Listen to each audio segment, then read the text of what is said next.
Welcome to the hottest movie review on the internet today, the A-List Review. I'm your host, the Game Changer, Wes Troop, and it's time to go back to the couch. That's right, because this is a film that is streaming exclusively on Paramount Plus, and as the Ramones say, I don't want to be buried in a pet cemetery. Well, I don't want to be stuck watching this movie, but here we are. My review of the 2023 supernatural horror prequel, Pet Sematary, Bloodlines, coming up now.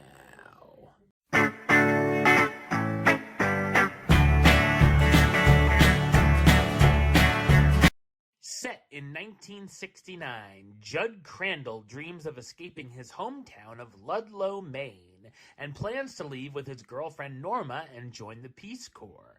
Their move is interrupted, however, when the Baderman family dog, who seems to be different, attacks Norma. The Baderman family has also changed as Judd's childhood friend, Timmy, has come home, quote-unquote, injured from the war. Judd soon discovers the town has a lot of secrets revolving around the cemetery, where the dead can live again. So what did I think of Pet Sematary Bloodline? I thought it's a horrendous supernatural horror film. It acts as a prequel to the 2019 remake, which I didn't care for either, which in turn is an adaptation of the 1983 novel written by Stephen King. It's directed by Lindsay Anderson Beer in her directorial debut, and she also co-wrote the film. It's based on the story Judd tells about the cemetery, which, much like most of that version in the remake, I have no recollection of, and could have just stayed that. As with most prequels, we know what some of the outcomes will be, so we know that Judd will survive the story, and we can predict who won't. There's nothing scary or creepy to be found anywhere, as well as no tension or suspense. It just kind of exists and goes through the motions. There are, of course, a handful of lame jump scares, none of which were effective.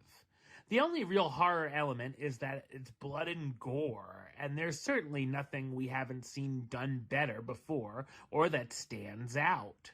It also is hard to believe that the film was set in 1969, as everything looks very current, from the costumes to the hairstyles.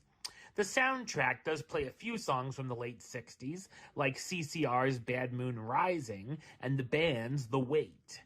There's also a flashback where the audience is taken back to 1674 on the land which would become Ludlow that looks cheap and brings the film to a screeching halt. The story answers questions that no one was asking and sees the teens discovering things are off in the town while the adults, like Marjorie the Mail Lady, played by Pam Grier, already know about, and everything goes exactly how you'd expect, with no surprises. I felt absolutely no connection to these characters, as they're barely half a note, cookie cutter, and massively bland. I also lost count of how many times the tagline, "Sometimes dead is better," is regurgitated here. Thankfully, the runtime is under 90 minutes, but it somehow still feels long as the pacing drags. The cast stars Jackson White as Judd Crandall, the teenager desperate to escape Ludlow.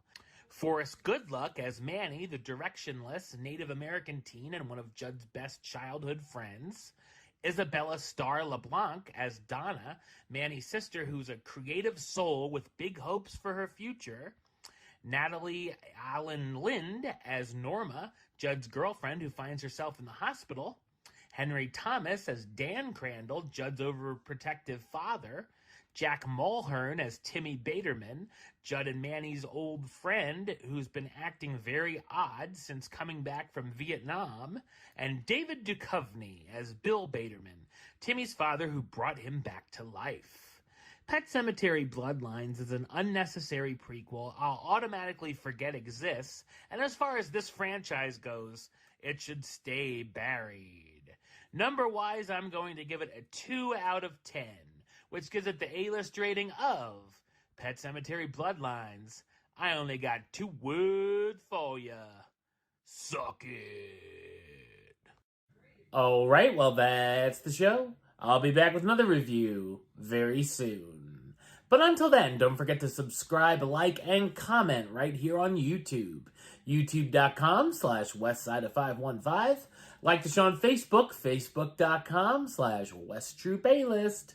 And of course, you can follow me on the X, Instagram, and Letterboxd at WesAList. Until next time, Troop out.